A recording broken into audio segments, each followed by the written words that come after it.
Ciao a tutti e bentornati sul canale. Siamo in partenza da Yerevan, dove abbiamo passato qualche giorno. Io ho avuto modo di visitare un po' la città, Medeo era già stato qualche anno fa nel suo viaggio in motocicletta che ha fatto da queste parti, e poi abbiamo fatto del lavoro per montare proprio questi video che state vedendo e vedrete, per regalarvi anche un po' delle emozioni che sicuramente a me hanno attraversato, anche da Medeo, anche se non sembra.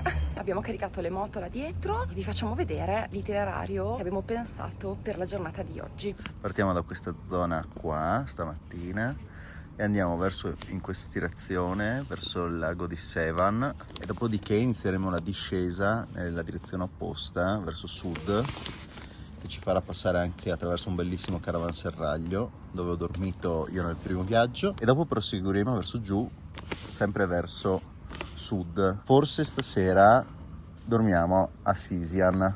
Non siamo distanti dal confine iraniano. No, non siamo distanti, però oggi facciamo un bel po' di strada. Non so se ci fermiamo qua o prima, dobbiamo ancora capirlo.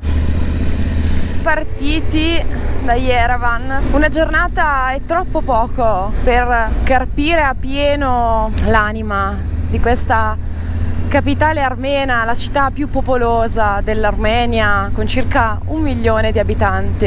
Mi ha lasciato con molto desiderio di tornarci. L'ho trovata una città che ha molta voglia di vita, di emergere, una città con molto orgoglio. Sicuramente l'architettura sovietica è una delle caratteristiche principali, i palazzi in tufo rosa non me li dimenticherò facilmente. È stato bello passeggiare nelle sue vie. Avrei voluto avere il tempo di andare a vedere uno spettacolo al teatro all'Opera, anche per vedere la sua architettura all'interno. È stato anche un appuntamento con l'arte. Tante opere d'arte disseminate nel centro della città, la vita che scorre. Vale assolutamente una visita al Materadan, una biblioteca archivio con all'ingresso un tributo all'inventore dell'alfabeto armeno. È una raccolta di manoscritti antichi armeni, greci, ottomani. C'è una sezione dedicata all'Iran. Qua bisogna sempre stare attenti dove si mettono le ruote.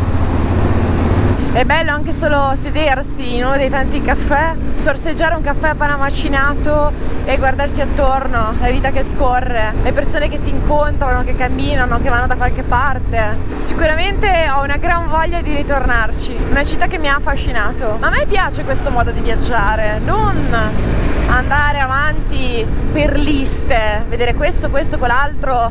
Non ho mai amato le top 10 di cose da fare, da visitare. Mi piace moltissimo respirare, immergermi nell'atmosfera di un luogo. A me piace tornare e ritornare nei posti e ogni volta sentire che cosa mi trasmettono. Che bel colore turchese che ha!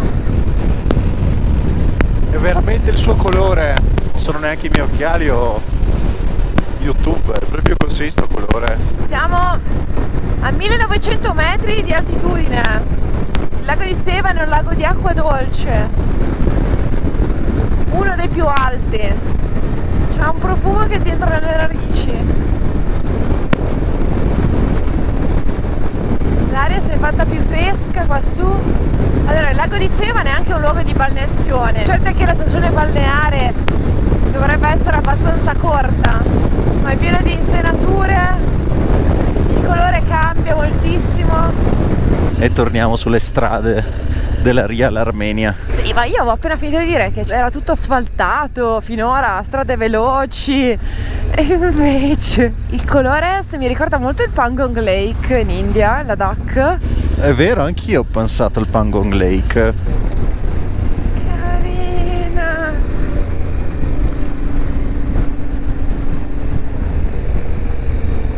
È splendido!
cristianesimo monastero. Airavang. Sì, Monastero Airavang, di Airavang. costruito tra il IX e il XII secolo. L'unica cosa bella di questo monastero è che è una bella collezione di Khachkar, che sono queste pietre con la croce in pieno stile armeno. Tra l'altro adesso andiamo a vedere anche un cimitero pieno di Khachkar, che è qua vicino, e dopo proseguiamo verso sud, verso il passo che ci porta al caravanserraglio. Maybe we will We meet again in Iran. in the cemetery at 2 km from here. Ah, yeah. Depends how fast I am and how slow you are there. Yeah. Vai! E lui è Frank tedesco con la sua BMW 1250 GS, è partito dalla Germania, è partito da Stoccarda. È andato a Venezia, ha fatto Venezia-Patrasso in traghetto, non so come, non mi sono mai specializzato in traghetti. Da Patrasso è andato ad Atene, ha preso un altro traghetto, è andato a Cesme, passando per qualche isola, Sì, Chios. per Chios, dopo è andato a Cesme, quindi è arrivato in Turchia e da lì Ha fatto tutta la Georgia, anche lui, il Caucaso, Mestia e Tusceti. E adesso lui gli manca, è qua, e gli manca Yerevan. E poi forse ci incontreremo sulla via dell'Iran settentrionale, magari lui tornando da Bam e noi andando verso Baghdad. il cimitero si vede già da qua.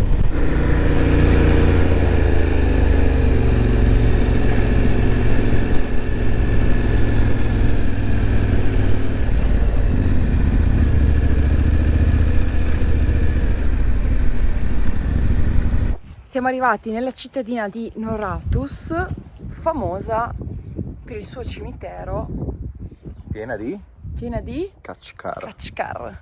Sono queste steli che abbiamo visto anche prima, però qua ce ne sono almeno 800, quindi ne vediamo qualcuna, non tutte, ve le facciamo, anzi vi facciamo una carrellata di 1 minuto l'una.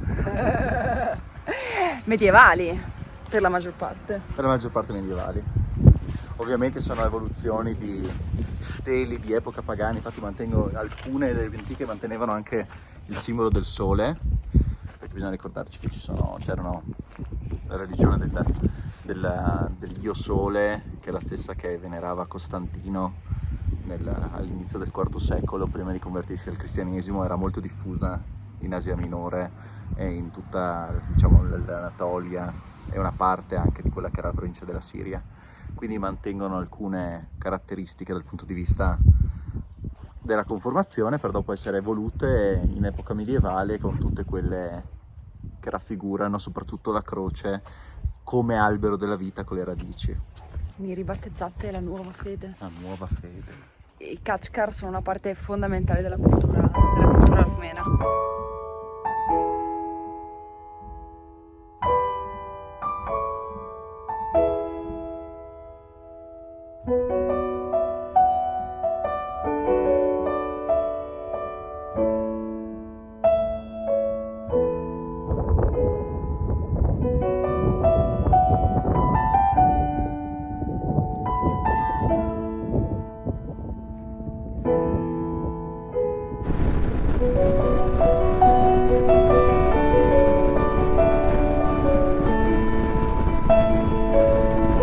Poco storto sto qua.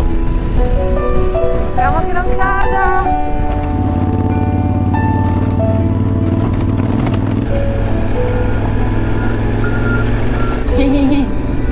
Ciao!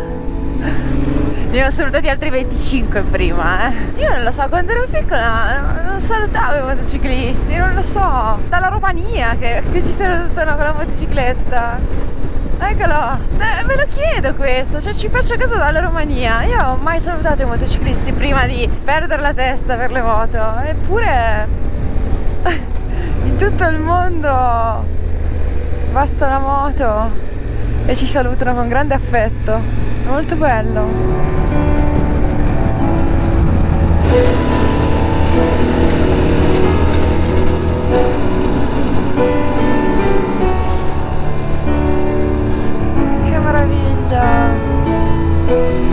È facile quando ci sei già stato sapere dove sono i posti belli. Ero uno dei camperisti. Ah, che bello.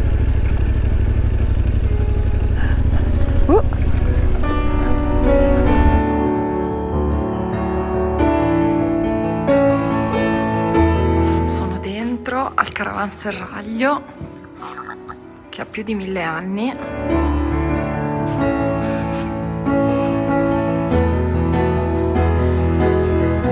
Filtra solo un po' di luce da qui.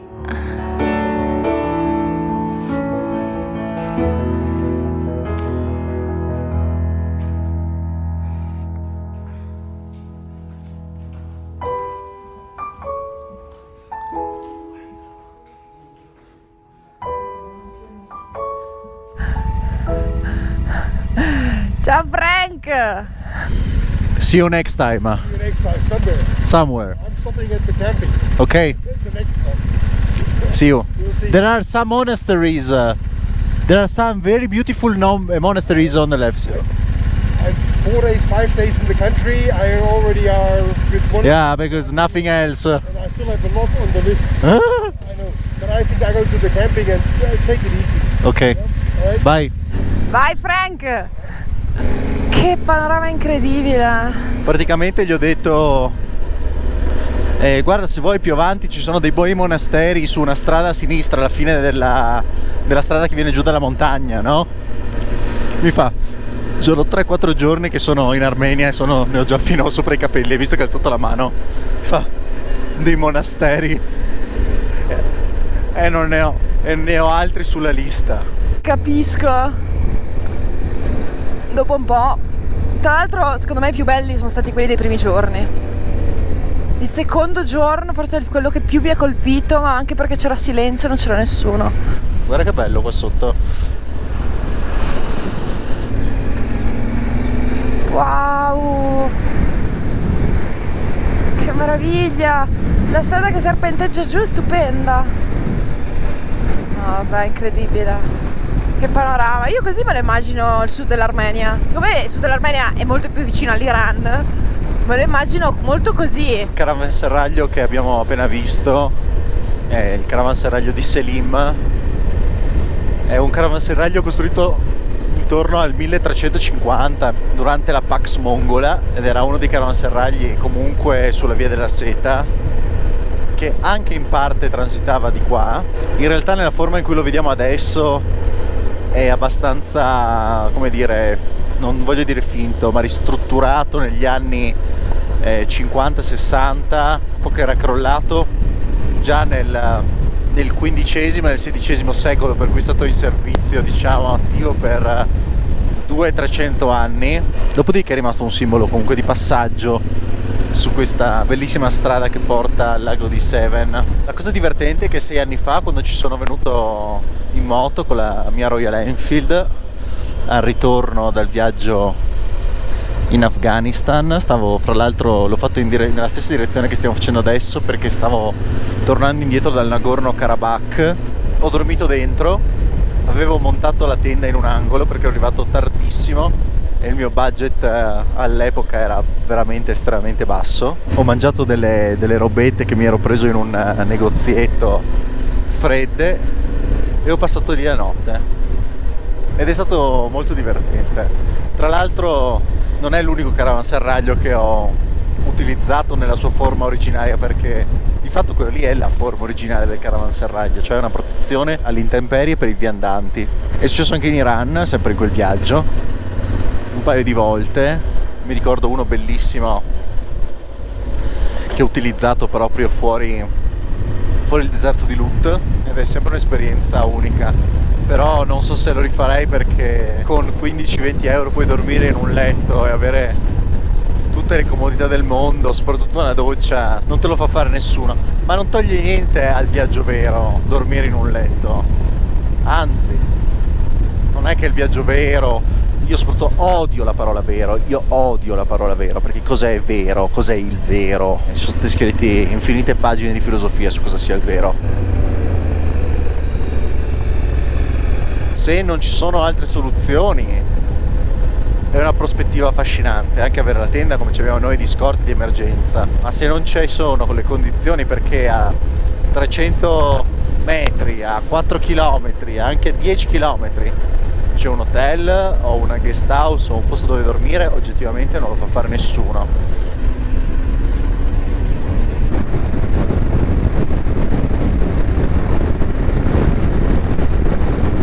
Abbiamo trovato il posto dove dormire forse a 200 metri.